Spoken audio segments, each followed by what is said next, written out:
Olá, salve, salve a todos, aqui é mais um MesaCast, a voz da EBD. E na oportunidade, como sempre, todas as semanas, estamos juntos, Diácono Fábio, Diácono Diego. Amém. E essa lição é uma lição maravilhosa para o dia de hoje. Durante a semana, você vai estar degustando desse MesaCast e entendendo o que o escritor quis trazer para nós. A lição que encerra a fase de falar do filho, a apresentação do filho, né? Conclui nessa lição. Mas como sempre, nós trazemos sempre um ponto da lição anterior para a lição atual, e sempre eu que trago esses pontos. Aconteceu dentro da semana nas escolas bíblicas dos senhores alguma questão acerca da última lição? Vocês recordem? Não, tá aqui, foi tranquilo. É porque o texto foi mais tranquilo, falando sobre o Filho como o Verbo de Deus, muito tranquilo, uma lição bem prática. Eu não tive na última lição na escola bíblica, fui ao Vale das Águas, auxiliar o irmão Samuel, porque ele vai querer fazer a transmissão do congresso, pediu para eu dar uma auxiliada nele de esticar uns cabos lá. E a gente foi esticar os cabos, eu acabei perdendo a aula e não vi as questões que foram levantadas. Então vamos ficar devendo essas questões. Mas só um ponto que não chegou a ser polêmico, nem só uma questão que ficou evidente assim, era acerca da dúvida de alguns irmãos. No princípio, quando a Bíblia diz que no princípio era o verbo, e a definição da palavra verbo é palavra. Aí alguns estavam questionando, aí quer dizer que Jesus era a palavra. Era a palavra, não era uma pessoa. Jesus era uma pessoa ou era uma palavra? Né? Essa foi uma das pequenas dúvidas, mas isso aí está muito claro, porque na verdade sim, Jesus sempre foi uma pessoa. Sim. Sempre foi, como nós destacamos aqui, a segunda pessoa da Trindade. Glória a Deus. Né? Quando nós dizemos que no princípio era o verbo, né, que ele estava com Deus, era que quando Deus falava, Jesus agia através da palavra do Pai e realizava, né, as coisas, ou seja, a criação, né, por exemplo, na obra da criação. Não que ele fosse um som, né, né, falando assim, quando a gente fala, um som que ecoa. Não, ele e sempre foi a segunda pessoa, né? Jesus sempre foi a pessoa. Porque na verdade o texto lá do Evangelho de João, que não é sinótico, sim, foi para atender uma necessidade da igreja de Éfeso, né? Isso. O povo de Éfeso, João estava lá jubilado já, e os anciões disseram: você não andou com Jesus, então por que tu não escreve o Evangelho para a gente? Para que a gente possa entender quem é esse Jesus, como foi que ele... E aí, nesse momento, João, que deitava no peito de Jesus, dormia. O cara tinha uma afinidade muito grande com Jesus, começou a dizer logo que no princípio era o verbo, ele não começou do nascimento de Jesus lá. Exatamente, irmão, né? Porque a questão aí, né, para eles era que eles queriam uma explicação sobre aquele Jesus que nasceu em Belém. Isso. Aí quando João vai passar essa informação para eles, aí João vai dizer: olha, ele nasceu em Belém, mas ele já existia desde o princípio. É por isso que ele fala, no princípio, né? Para mostrar para eles que ele já existia antes de ele nascer. E fazer um link com Bereshit, Bará, Elohim. Né?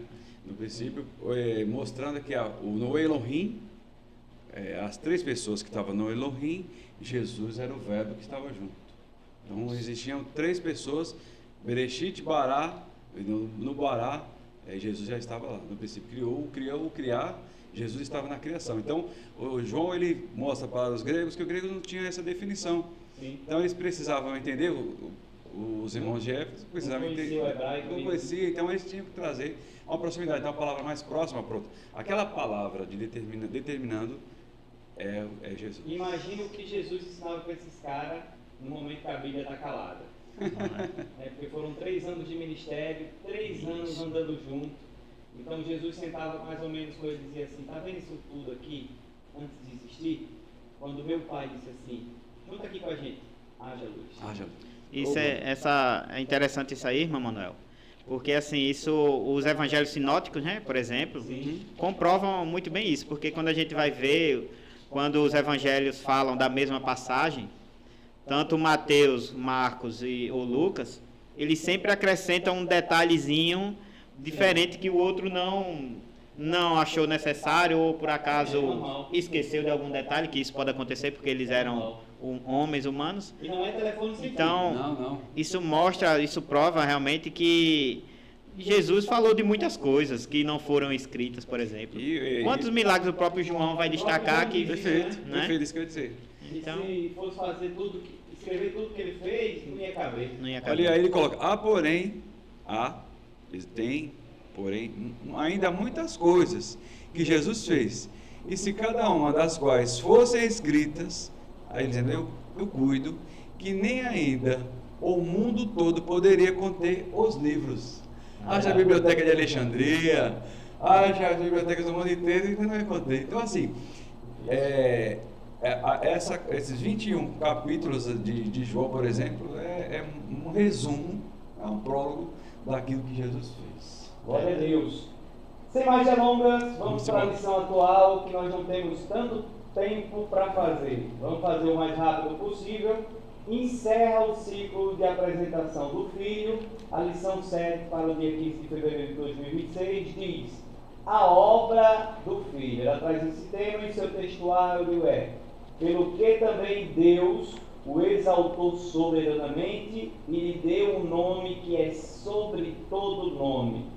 Filipenses 2:9, e a verdade prática nos diz: a humilhação voluntária de Cristo, sua obra redentora, sua exaltação gloriosa, revela que somente Ele é digno de toda adoração e obediência. Glória a Deus. Amém? Vamos fazer a oração, depois o senhor faz a leitura bíblica em classe, pode ser? Em nome de Jesus, também. Diácono Diego, por obséquio. Querido Deus, maravilhoso, eterno Pai, Deus Santo, Deus fiel, Senhor Jesus, a Ti nós Te louvamos. E Te agradecemos por mais essa oportunidade que o Senhor tem nos dado, de poder, Senhor Jesus, estudar a Tua Palavra. Que esse episódio alcance as vidas, abençoe vidas, que seja tudo para a edificação e para a Tua glória, Senhor. Que Teu Espírito Santo seja o professor por excelência, abrindo as nossas mentes, colocando a palavra em nosso coração e nos ajudando a colocar em prática no nosso dia a dia. É assim que nós Te louvamos e Te agradecemos por tudo. Amém. Amém. Qual o hino sugerido para essa lição? Meus irmãos, hino 39, hino 277, hino 491 da APA Cristã. Aleluia. Se você não é inscrito no nosso canal, se inscreva, ative as notificações, compartilha, deixa o seu like, porque isso nos ajuda. Diácono Fábio e Diácono Diego, vamos combinar para ser mais rápido hoje. A gente lê a leitura bíblica em classe, certo? Perfeito. E aí a gente faz uma breve introdução, eu leio os tópicos e cada tópico leio os 3 pontos e a gente comenta o geral. Fechado. Só aponta dizendo assim, foi do ponto tal, foi do ponto tal. Pode ser? Fechado. Amém. Vamos lá, em nome de Jesus. O senhor pode ler a leitura bíblica em classe? Em nome de Jesus, vamos lá. Aos Filipenses capítulo 2, versículo 5 diz: de sorte que haja em vós o mesmo sentimento que houve também em Cristo Jesus, que, sendo da forma de Deus, não teve por usurpação ser igual a Deus, mas aniquilou-se a si mesmo, tomando a forma de servo, fazendo-se semelhante aos homens, e, achando na forma de homem, humilhou-se a si mesmo, sendo obediente até a morte e morte de cruz. Pelo que também Deus o exaltou soberanamente, que lhe deu um nome sobre todo nome, para que o nome de Jesus se dobre todo o joelho dos que estão nos céus, na terra e debaixo da terra, e toda língua confesse que Jesus Cristo é o Senhor, para a glória de Deus Pai. Aos Hebreus capítulo 9, versículo 24 diz: porque Cristo não entrou num santuário feito por mãos, figura do verdadeiro, porém no mesmo céu, para agora comparecer por nós perante a face de Deus, nem também a si mesmo se oferecer por muitas vezes como sumo sacerdote cada ano entra no santuário com sangue alheio. De outra maneira, necessário lhe fora padecer muitas vezes desde a fundação do mundo, mas agora, na consumação dos séculos, uma vez se manifestou para aniquilar o pecado pelo sacrifício de si mesmo, e, como os homens, está ordenado a morrerem uma vez, vindo depois disso o juízo. Assim também Cristo, oferecendo-se uma vez para tirar os pecados de muitos, aparecerá segunda vez, sem pecado, aos que esperam para a salvação. Aleluia. Glória seja dada louvado em nome Deus. de Jesus. Que maravilha. Em cima da introdução, dentro da leitura bíblica em classe, o que é que temos a comentar? Temos uma palavra-chave maravilhosa hoje. É interessante. A palavra-chave, né, vai falar sobre a obra, que é o que Jesus Cristo realizou no aspecto da salvação. E é interessante que isso nos ajuda a identificar como cada pessoa agia no aspecto da salvação. Sim. Quando a gente olha para a obra de Cristo, a gente vai ver que a obra de Cristo, no aspecto da salvação, ela se diferencia da obra do Pai e também da obra do Espírito Santo. Aleluia. O Espírito Santo dá continuidade depois que Jesus Cristo é assunto aos céus. Então aqui a gente identifica essa questão da obra, né, e vamos ver aquilo que Jesus fez, né, em prol de cada um de nós. Amém. Essa foi a breve introdução, para que vocês possam ficar mais antenados. Lembrando que você vai ter toda a revelação da lição na escola bíblica. Aqui a gente só faz um BrezaCast, comenta algumas coisas para aguçar a sua curiosidade. Amém? Os pontos que a lição nos promove nesta aula a humilhação voluntária do Filho, a obra redentora do Filho e o último tópico, a exaltação gloriosa do Filho. Dentro de a humilhação voluntária do Filho, nós temos os pontos: a submissão de Cristo, o esvaziamento da sua glória, e o terceiro ponto, obediência sacrificial até a cruz. O que temos a comentar acerca da humilhação voluntária de Cristo. Glória seja dada ao nome do Senhor. Meus amados e queridos irmãos, a submissão de Cristo, como você colocou bem, é uma submissão voluntária. Aleluia. Então, o apóstolo Paulo, ele escrevendo a Filipenses no capítulo 2, versículo 5, eu acho bem importante que ele começa dizendo: de sorte que haja em vós o mesmo sentimento que houve um sentimento que houve em Cristo Jesus. Interessante que o nosso comentarista, ele faz uma colocação: sentimento, que é o fornel, isso que significa o quê? Mais do que uma emoção passageira. Então, que haja em nós um sentimento que houve em Cristo, ou seja, um sentimento de humildade. Então, como ele coloca aqui, existem 3 dimensões da obra profunda do Filho. Primeira dimensão, a humilhação, que ele, mesmo sendo da forma de Deus, não teve usurpação. Então, aqui a gente coloca 3 pessoas. Jesus não toma o lugar do Pai, ele sabe o seu lugar. É a mesma coisa em nós. Eu sei o meu lugar e eu me coloco na posição. Quando eu me transformo assim em homem, ele toma a forma, sendo da forma de Deus. Olha aqui o versículo 6, aí ele começa que, sendo da forma de Deus, não teve ser usurpação igual a Deus. Ele sabe o seu lugar, mas aniquilou-se a si mesmo, tomando a sua forma de servo, fazendo semelhante aos homens. Diácono Diego. Esse ponto 1, vamos lá, o Diácono Fábio, eu acho interessante essa questão da submissão, né? Essa submissão aqui, ela não significa inferioridade. Por favor. Né? Nós sabemos que Jesus Cristo, ele é igual com o Pai e com o Espírito Santo. Aleluia. Eles são da mesma essência. Não significa inferioridade. Submissão, né? Essa submissão aqui, na verdade, vai demonstrar a humildade de Jesus Cristo. E como o irmão Fábio já colocou, sendo igual a Deus, ele não teve por usurpação, né? Ou seja, ele não quis tomar o lugar de Deus, E quando ele estava aqui na terra, ele também não quis se declarar, olha, eu sou Deus. Ele foi humilde, né? Ele foi humilde. E como humilde, o comentarista até destaca aqui, né? Nós, como os cristãos, nós temos que ter a mente de Cristo. Ou seja, esse exemplo de humildade que Jesus Cristo trouxe, né? De ser igual a Deus, né? E a gente vê hoje tantos exemplos de pessoas que a humildade passa por muito longe. Passa de largo. Né? Nós não vamos entrar nesses detalhes. Deixa pra lá que mas quando a Bíblia diz que nós devemos ter esse mesmo sentimento, que vem do grego phonel, né? Ou phronel, que também pode significar modo de pensar, ou seja, a gente tem que ter a mente de Cristo, pensar como Cristo pensou. Né? Tem um exemplo de um filme, irmão Manuel, que eu quero até indicar. O nome do filme é Nos Seus Passos, o que faria Jesus. Bom demais. É um filme muito bom e faz a gente refletir, porque o cristão, antes de dar cada passo, antes de tomar alguma atitude, ele tem que pensar como é que Cristo faria se estivesse no meu lugar. Aí então nós tomarmos a decisão. Isso é ter a mente de Cristo. Mas aí nasce mais uma vez aquele problema do livre-arbítrio.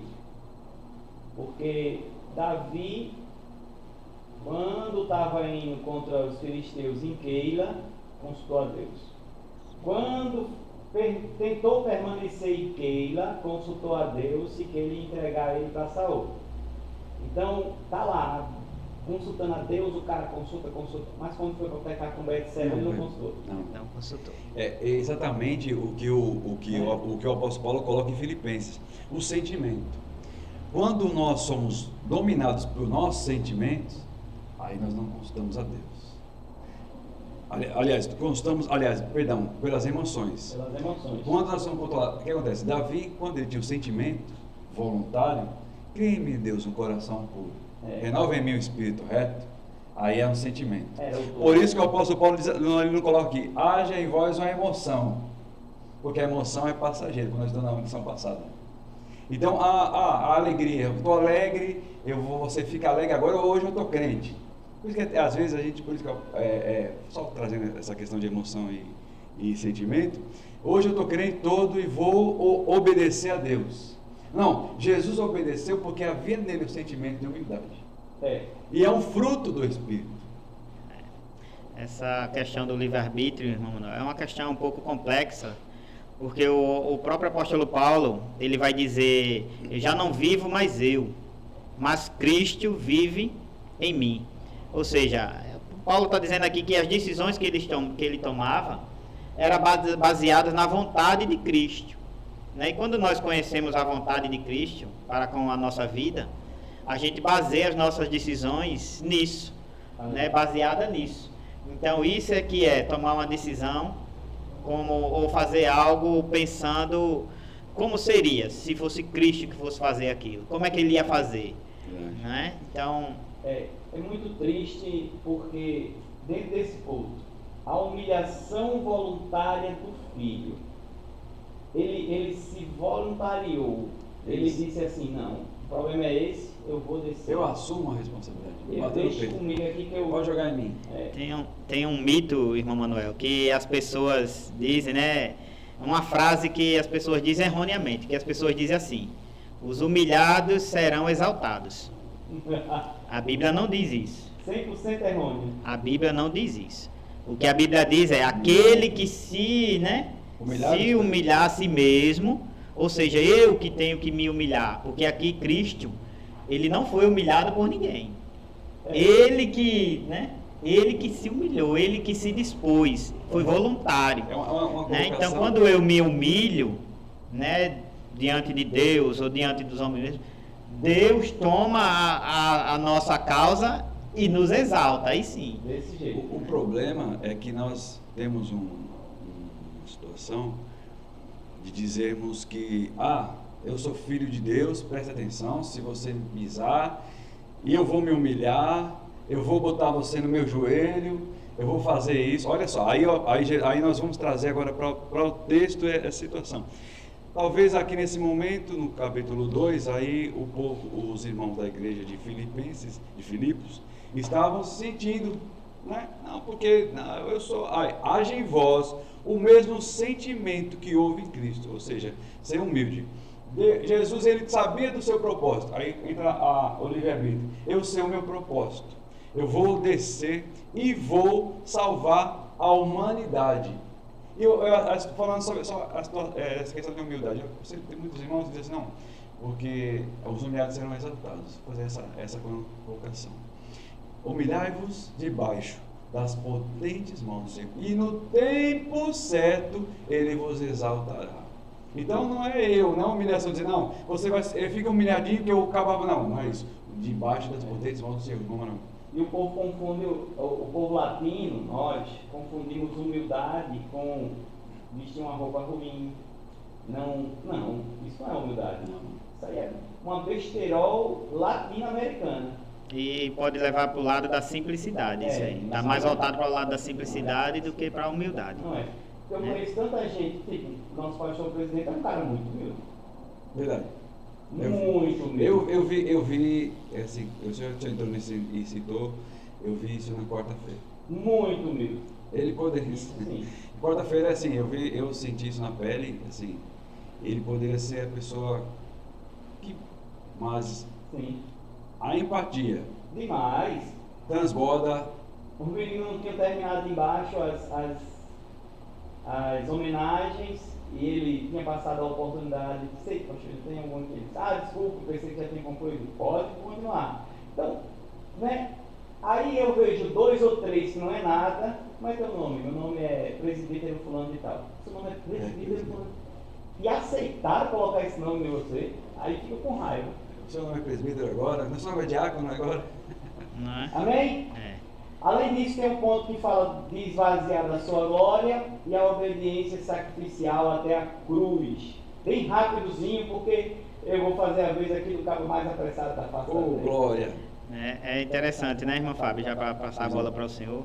Esse esvaziamento aqui, quando a gente faz uma leitura superficial assim, parece até que ele deixou todo o poder que ele tinha, né, que ele deixou lá. Que ele se esvaziou e veio para a terra sem nada, né?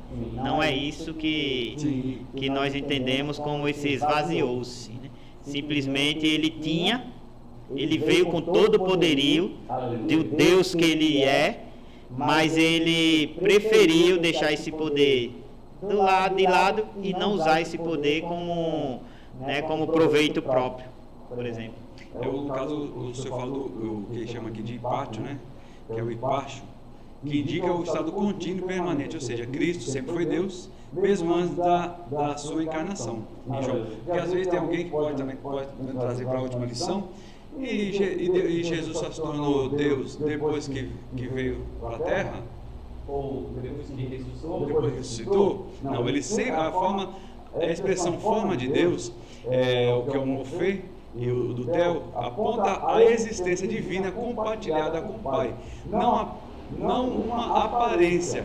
Conforme Barclay, Jesus está de maneira inalterável da forma de Deus em sua essência e o seu ser imutável são divinos. Ou seja, ele esvaziou do eu, porque muitas vezes eu, Fábio, quero ser... E há uma maturidade, né? Sim. Tem que ter uma maturidade muito grande para você acontecer esse momento de você se esvaziar e tal. Aí eu tomo para a minha vida. O que Paulo está falando no próprio texto aqui, quando ele diz assim, de sorte, no verso 5, de sorte que haja em vós o mesmo sentimento que houve também em Cristo Jesus. E aí, tipo, eu trabalho com contabilidade, para esse serviço e tal, e eu sempre fui de querer ajudar todo mundo. Mas não é todo mundo que quer ajuda. Não. Verdade. Porque Jesus poderia curar todo mundo, poderia, mas não é todo mundo. O que queres que eu te faça? Porque eu aprendi também que a ajuda é uma porta que se abre por dentro. Eu posso ver você se acabando do jeito que você quiser. Mas se você não abrir, para que eu possa entrar, para que eu possa entender, para que eu possa ajudar, não vai ser nunca. Não vai ser nunca. E quando Jesus ele se esvazia de ser Deus, imagine. Verdade. Se esvaziou totalmente. E hoje eu vejo as pessoas discutindo temas que estão totalmente errados. mas eles estão no ego de querer, sem esse sentimento que Paulo fala que Jesus teve. Aí a irmã disse, poxa, não vai falar nada. Eles estão ali falando tudo errado, tu vai falar nada. Eu? Não vou, sabe por quê? Porque enquanto eles estão no pedestal, achando que estão falando tudo certo, tudo é do jeito que eles conhecem, eu prefiro me esvaziar do meu conhecimento. Aí eu vou usar parafrasear essa aqui e ficar em paz. Exatamente. Porque o problema é que se você levanta uma questão dentro de um assunto desse, gera uma briga, gera um negócio, todo mundo pensa que você quer ser mais alguma coisa. E assim vai sucessivamente. Mas Jesus, olha, se esvaziou tanto quando ele estava no deserto, o que aconteceu nos 40 dias lá no diabo? Já disse paz. Olha, os pão, faz isso aí de pão e come, me derrete. Isso é porque o diabo viu a situação que ele estava. Imagina a situação que ele estava. É isso, exatamente. E o ponto-chave para a gente passar para outro ponto, irmão, é que tudo isso ele mesmo decidiu, foi voluntário. Ele que se esvaziou. Pronto. Ninguém tirou o poder que ele tinha. Não, só fazer parafraseando a frase uma palavra que o irmão Fábio falou no início, eu chamo você de irmão. Por favor, irmão. Glória a Deus, eu vou ficar triste quando o senhor não chamar. Chama de primo. Ô primo. Aí o diabo Fábio disse assim, Jesus entendeu o lugar dele. Pode me chamar de irmão. Ele entendeu o lugar dele por se esvaziar e por humildade. Mas não que ele seja menor em algum ponto na realidade. Amém? E assim, interessante, que o nosso comentarista ele coloca aqui no livro, diz Adão, ao contrário, o primeiro Adão, aqui, ele escreve assim, Hendrick, sim, ele não se considerou o fato de ser igual a Deus, como sendo algo que não devesse escapar do seu domínio. Ao contrário do primeiro Adão, que almejou ser como Deus. Olha que link, hein? O primeiro Adão se desejou ser igual a Deus. Cristo, o segundo Adão, sendo Deus, por amor, preocupou-se com o bem-estar dos outros. A empatia. Glória a Deus. Aleluia. Vamos para o segundo tópico? Vamos sim, meu irmão. Para ser bem sucinto no segundo tópico, eu gostaria só de comentar o último ponto. Os outros dois pontos são importantes, mas eu quero convidar você a frequentar a escola bíblica para que você possa entender o primeiro e o segundo ponto do segundo tópico e chegar ao que nós vamos comentar, que é o terceiro ponto. Então, a ideia do terceiro ponto aqui é trazer para vocês a memória o que é, e você diz, para chegar até aí, o que é que precisou entender? Precisa entender a ineficácia do sacerdócio levítico e o sacrifício único e suficiente. O segundo tópico fala a obra redentora do Filho, e o terceiro ponto fala nada mais nada menos do que a substituição vigária. Eu gostaria só de comentar isso daí e deixar os outros dois pontos para a escola bíblica. Amém? Amém. Não é interessante que quando ele usa o termo comentarista aqui, substituição, né? O que é uma substituição? Eu quero usar uma linguagem que fez parte de uma parte da minha vida aí, né? Na questão do futebol, por exemplo, né, os jovens aí vão se identificar com essa linguagem. É quando um atleta sai e o outro entra, né? Isso é que é a definição de uma substituição. E o que é que era feito aqui? Era feito o sacrifício, né, anual, né, que não apagava o pecado, não tirava o pecado, ele só cobria o pecado, mas, como diz um certo comentarista, ele colocava uma coberta que ao longo dos dias ela ia se desfazendo, quando chegava no final do ano, estava tudo descoberto de novo, o pecado. Aí a pessoa ia lá e ia ter que fazer outro sacrifício. Aí esse modelo foi substituído pelo modelo vicário, né, que é a substituição. Ou seja, Jesus Cristo fez o sacrifício perpétuo, eterno, que agora não há mais necessidade de nós, por exemplo, fazermos sacrifício anual pelos nossos pecados, porque Jesus Cristo, ele fez esse sacrifício de uma vez por todas. Engraçado que até os judeus não reconhecem Jesus como Cristo, mas eles deixaram de sacrificar. Alguns, porque até hoje, né, aqueles ortodoxos, né, eles ainda sacrificam. Mas quando eles se convertem... O Yom Kippur foi, se não me engano, não sei se está com um mês, porque foi um Yom Kippur lá de Israel, eles fizeram. Teve um Yom Kippur, Não, isso é ao vivo, é perfeito. Quando eles começam a celebrar lá, eles adorar. É impressionante. O ritual é perfeito, né? Só que esse ritual que eles faziam antes apontava para Cristo. Aí Cristo substituiu esse ritual para Cristo. Esse sacerdócio, como o Diácono Diego falou, estava marcado pela transitoriedade. Os seus ministros eram homens pecadores. Aí vem o homem sem pecado, sem mancha, como está em Hebreus 7, versículos 28. O sumo sacerdote terreno era um tipo de Cristo, ou seja, um tipo de ungido, que era real, do real eterno sumo sacerdote, como está em Hebreus 2,17. O seu santuário era terreno e provisório. Os seus sacrifícios eram apenas tipológicos, incapazes de remover. Quem é esse? Eu até corroboro com a letra da música. Quem é esse? Ele dá perdão. Por isso que quando ele chegou. E quem é esse que pode perdoar pecados? Jesus é o sumo sacerdote, que veio com um sacrifício vivo. Aí diz o nosso comentarista: a lei levítica não conduzia à perfeição, pois foi dada como sombra dos bens futuros. Então, se você pecou, saiba que existe um advogado, Jesus. Ele purifica seu sangue derramado por nós na cruz do Calvário, nos purifica não só de um, mas de todos os nossos pecados. Amém? Se você quer saber como chegamos até esse ponto, vá para a escola do Bíblia, que você vai entender tudo certinho.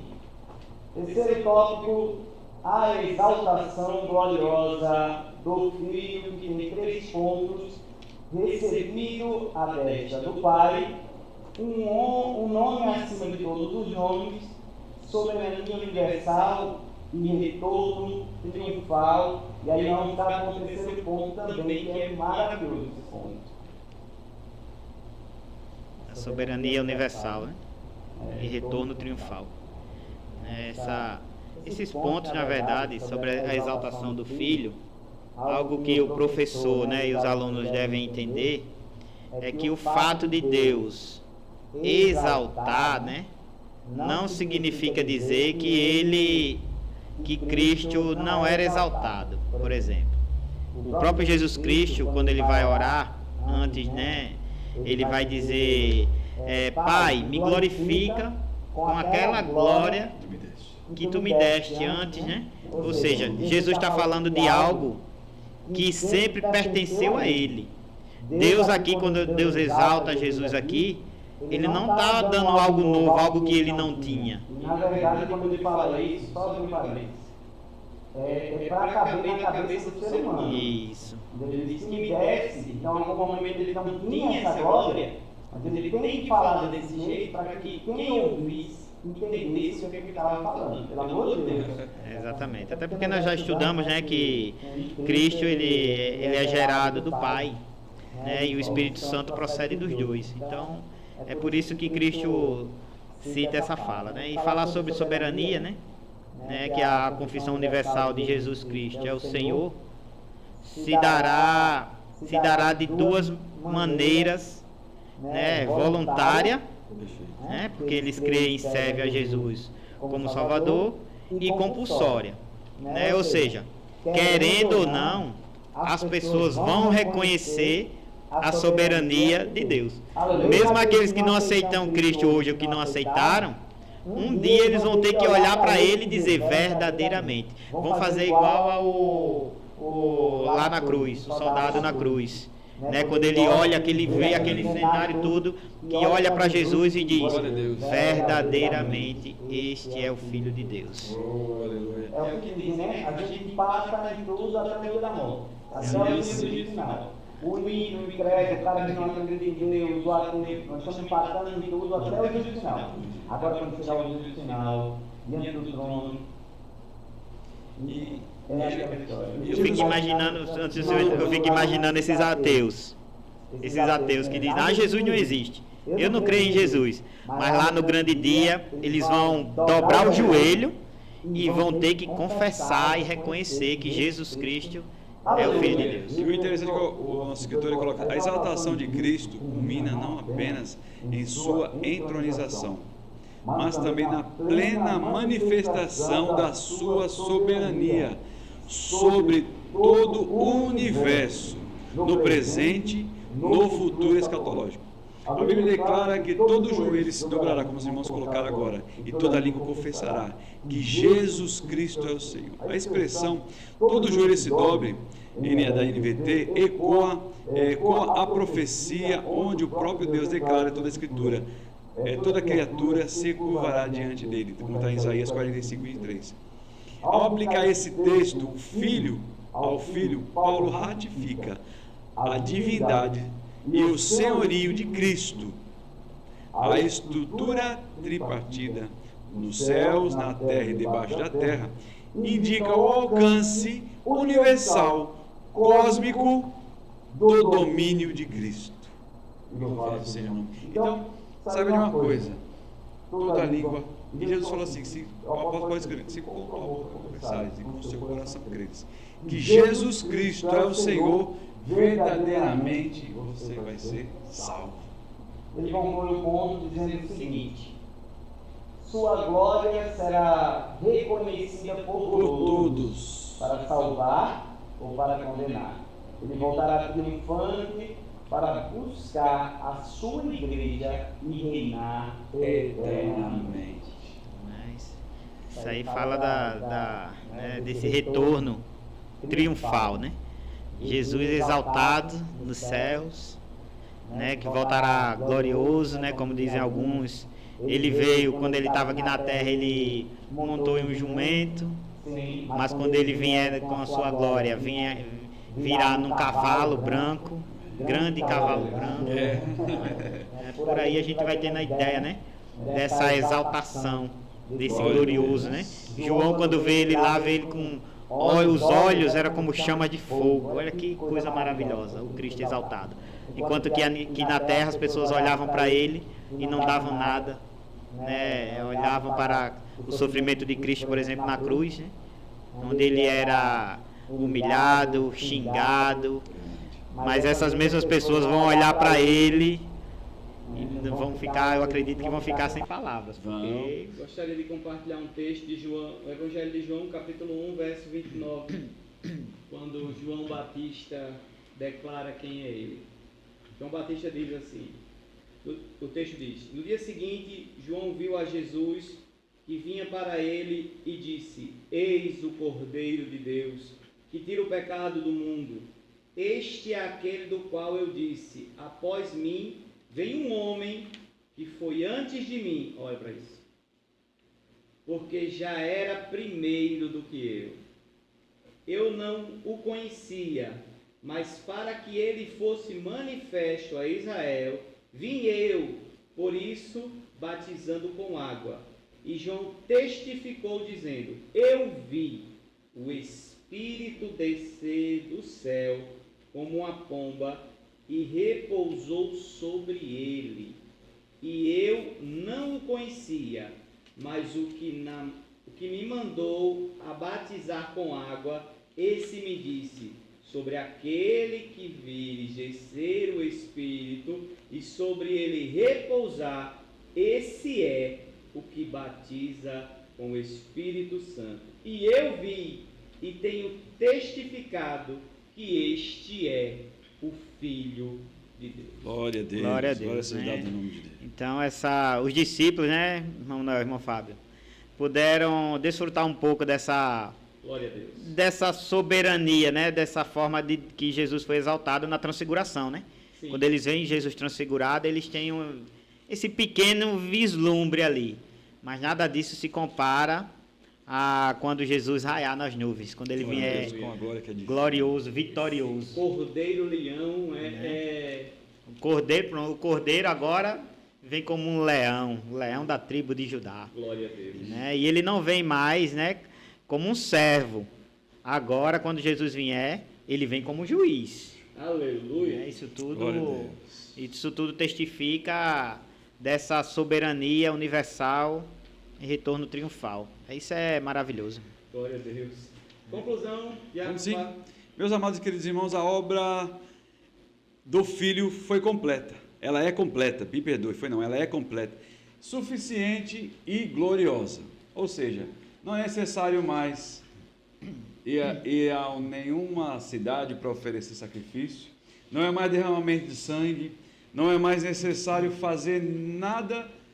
O sangue de Jesus é suficiente para libertar do pecado, para livrar da condenação eterna e a morada eterna com Deus. E é interessante, da humilhação à exaltação, ele humilhou-se para nos salvar, ofereceu-se como sacrifício, vicário para nos redimir, foi exaltado para governar eternamente. Diego. Amém, né? Só ratificar um ponto, irmão Manuel, aqui da nossa conclusão, quando o escritor diz que a obra do Filho é completa, suficiente e gloriosa. E é importante principalmente ao professor, né? Isso aqui é um ponto importante porque existe uma seita aí muito grande, onde eles ensinam que a obra de Cristo não foi completa. Né? Eles ensinam isso, nós não vamos citar nomes, mas eles dizem que a obra de Cristo não foi completa, que precisou acontecer outra coisa, né? Aí eles têm umas datas aí e tal, mas nós cremos, professamos e ensinamos que a obra de Cristo ela foi completa e suficiente para a nossa salvação. Isso é algo inegociável. E o professor ele não pode titubear, ele não pode ter dúvida. Ele tem que afirmar isso com convicção. Então pesquise, vá lá, veja qual é essa seita que diz que a obra não foi completa. Não para você poder brigar com eles, não, jamais. Nós não brigamos com ninguém. Mas para a gente ter segurança e ensinar para os nossos irmãos aquilo que é correto, que a obra de Cristo foi e é completa. Um ditado popular que prevenir é melhor do que dar remédio. Então é melhor você prevenir o seu aluno antes que ele caia nessas besteiras. Me deixa só uma partezinha aqui final, eu gostaria de fazer uma colocaçãozinha. Vivamos como servos, ou seja, haja em vós o mesmo sentimento que houve em Cristo, servo daquele que nos serviu. Ele nos amou, nos serviu com a sua vida e nos salvou com o seu sangue. Amém? Que Deus abençoe. Glória a Deus. Se você ainda não adquiriu o livro do nosso pastor tem esse livro, vou colocar o QR Code daqui a pouco. Você vai pedir e o presbítero aí vai arrumar um jeito de entregar. Se você não adquiriu ainda o devocional, adquira e nos acompanhe durante a semana com o nosso devocional diário, a voz da EBD. Não, só apresentar para os professores e também para os alunos, né? Os jovens estão estudando sobre o plano perfeito. Glória a Deus. E ele é um ótimo subsídio para essa aula acerca da obra de Cristo. Especialmente a lição 5 e a lição 6 vão trazer subsídios excelentes sobre a obra que Cristo realizou aqui na Terra, que é o ponto dessa lição de hoje. Então fica aí a dica de subsídio para os irmãos. E pedagogicamente é muito importante, desculpa atrapalhar o senhor. A CPAD fez um trabalho muito importante, que ela convergiu todas as lições para o plano da salvação.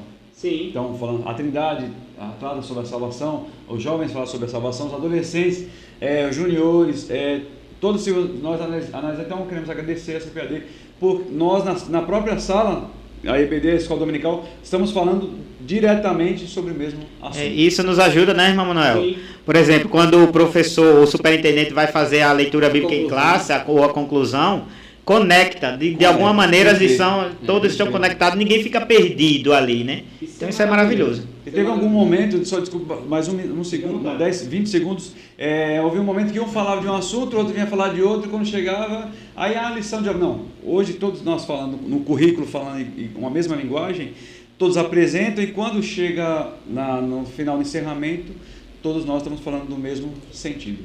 Parabéns, CPAD, e que isso continue por anos e anos, porque Amém. pode ser que tenha sido uma Uma falha. coincidência. Ou uma coincidência.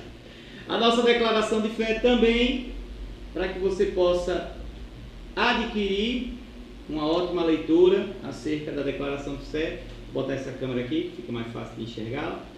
Olha aí a nossa declaração de fé, uma maravilha. Amém? Vamos concluir orando em nome de Jesus. Amém. Diácono Fábio. Senhor Deus, te louvamos pela tua graça, pela tua misericórdia ter nos alcançado. Obrigado, Jesus, por tu vieste a este mundo, por nos salvar. Obrigado, Senhor, porque o Senhor derramasse seu sangue na cruz, te fizesse servo para nos dar exemplo. Ó Senhor, obrigado pela salvação. Espírito Santo, obrigado pela consolação, obrigado por nos despertar, por nos convencer todos os dias. Obrigado, Senhor, obrigado por tudo, obrigado porque tu está entre nós. Visita, Senhor, nesse dia, Senhor, a cada professor, a cada irmão, a cada irmã que estará assistindo esse podcast, esse MesaCast. Ó Senhor, te louvamos e agradecemos por tudo. Nos dê uma semana abençoada por ti, nos abençoa, nos guia, nos protege. Te louvamos e bendizemos pela tua graça, em nome de Jesus. Amém. Amém. Até o próximo episódio. Se não for inscrito, se inscreva, ative as notificações, compartilhe, chame pessoas para participar e não deixe de ir à escola bíblica dominical, porque lá é onde você aprende, é onde Deus se faz presente, porque não, se faz presente, se faz. Eu fui batizado numa escola bíblica. Também é culto, né? Escola bíblica também é culto. Também é culto. Amém? Até o próximo episódio, se Deus assim nos permitir. Que Deus continue abençoando a todos. Diácono Fábio, Diácono Diego, Amém. muito obrigado. Muito obrigado pela Amém. oportunidade. Deus abençoe mais e mais.